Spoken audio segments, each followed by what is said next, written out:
علی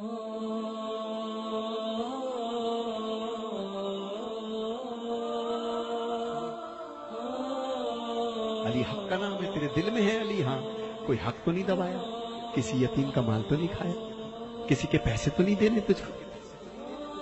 تو کہتا ہے جکڑ بندی ہو گئی کاروبار میں، تیرے پاس کچھ بھی ہو کچھ بیچ، اس کا پیسہ پہلا دے دے جو تیرے پاس روز چکر لگا رہا ہے، اس کو آزاد کر، اللہ تجھے آزاد کر دے گا۔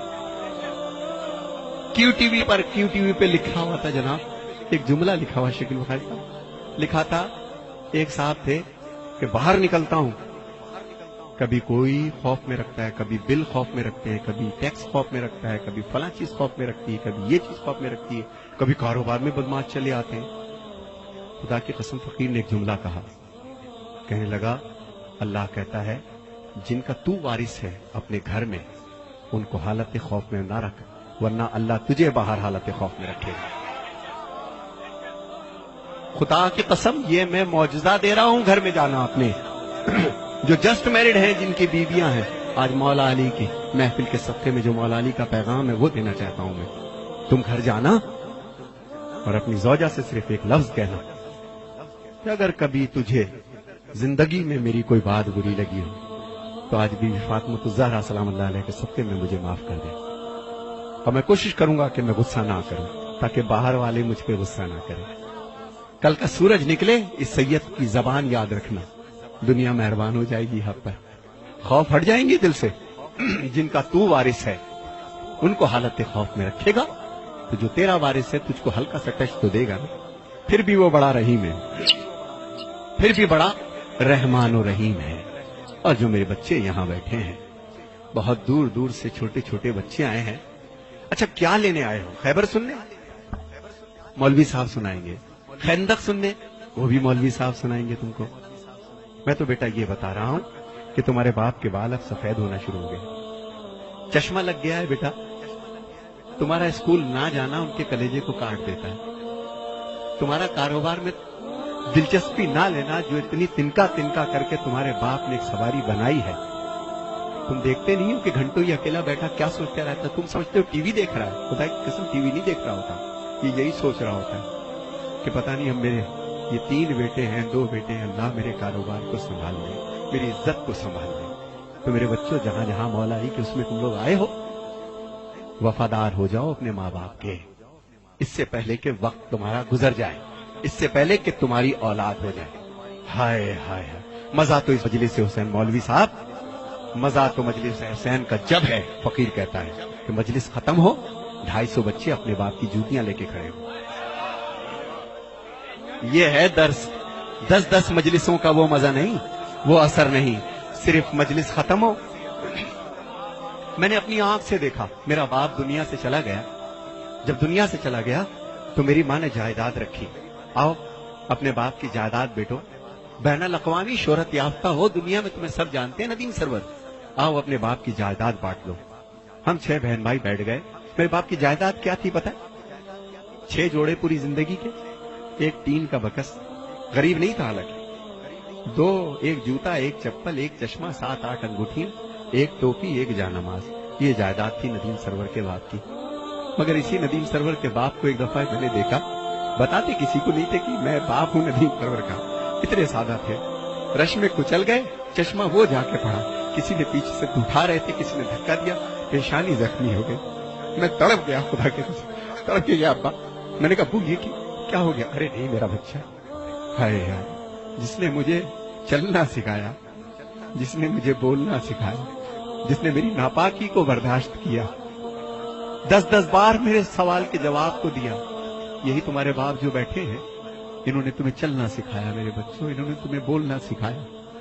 ماں کے اور باپ کے اب بدن میں وہ طاقت نہیں رہی، شادی ہو گئی تمہاری، اپنے کمرے میں جانے سے پہلے کم سے کم اگر تمہارے پاس وقت ہے تو 1 گھنٹہ اپنے ماں باپ کے پاس بیٹھو، یہ تمہارا انتظار کرتے ہیں، تم کچھ بھی کر لو یہ تمہارے لیے دعا کریں گے، دعا کریں گے۔ شادی ہو گئی، تم گھر میں آئے سیدھے اپنے کمرے میں، تمہیں نئی زندگی مل گئی، مگر وہ آنکھیں، ہائے ہائے، وہ آنکھیں اوڑھتی ہے خود تو بوسیدہ لباسوں کے کفن، اور چاہتوں کے پیرہن تم کو پہناتی ہے ماں، ہائے ہائے ہائے، پہلے بچے کو کھلاتی ہے بڑے ہی شوق سے، بعد میں جو کچھ بچے وہ شوق سے کھاتی ہے ماں.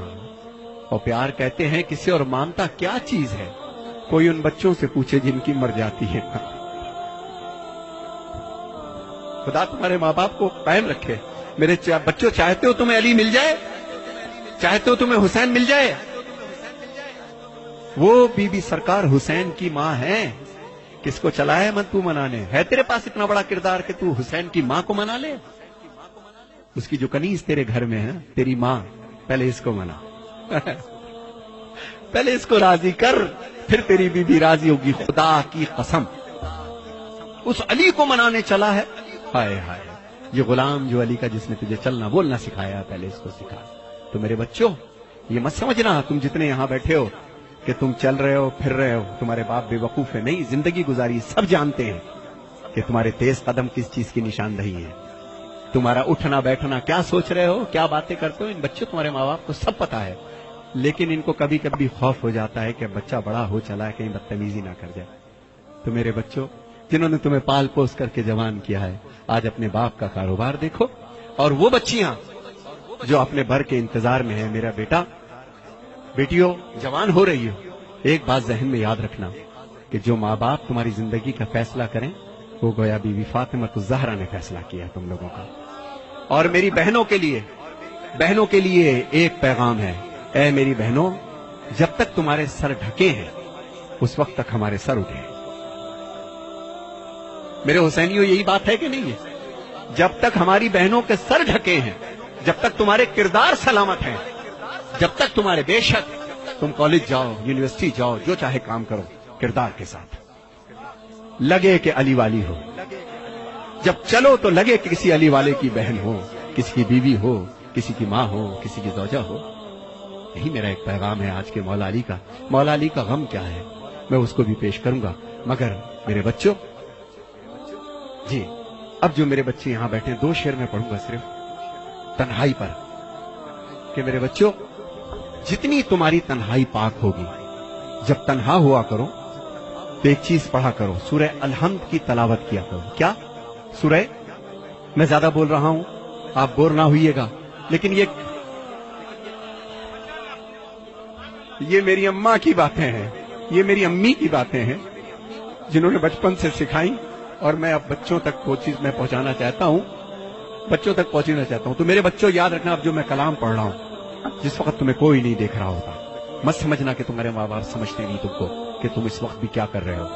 جب تم تنہا ہو تو اہدنا الصراط المستقیم سورہ الحمد کی تلاوت کیا کرو. اور جو مومن و مومنات یہاں بیٹھے ہیں، جس ذہنی اور جسمانی پریشانی میں ہو، شب جمعہ میں یا کسی بھی رات میں، بعد نماز یا شب میں، وضو کر کے 70 مرتبہ سورہ الحمد پڑھیے بسم اللہ کے ساتھ. معصومین فرماتے ہیں کہ عجب نہیں ہے کہ مردہ زندہ ہو جائے. دوبارہ نہیں بتاؤں گا. اور ایک چیز، اگر کوئی بہت بڑی پریشانی ہے تو 10 تسبیح اللہ الصمد، اللہ الصمد، 3 صلوات پڑھ کے اللہ الصمد، اللہ الصمد، اللہ الصمد. تیسرا سورج نکلے گا اور تمہاری مشکل حل ہو جائے گی انشاءاللہ. ایک شخص تھا جس کو پھانسی کی سزا ہو گئی تھی. اس نے قید خانے سے کسی کو پیغام بھیجا تھا. کسی آیت اللہ نے اس کو پرچے پہ لکھ کر کے دیا کہ تو بے گناہ ہے، اور ہو سکتا ہے کسی زیادتی کی بنا پر یہ پریشانی دیکھ رہا ہو، کسی کو پریشان کیا ہو، کسی کا دل دکھایا ہو تو نے، تو اللہ الصمد کی تسبیح کر روزانہ 10 دفعہ. اور دوران تسبیح اگر تو 4 دفعہ کرے اور بیچ میں سے کٹ ہو جائے کسی وجہ سے، تو باقی 6 بعد میں کر لو. 10 اس کو مکمل کرو، روز کرو، انشاءاللہ 3 دن میں تمہارے مسئلے کا حل آئے گا. اللہ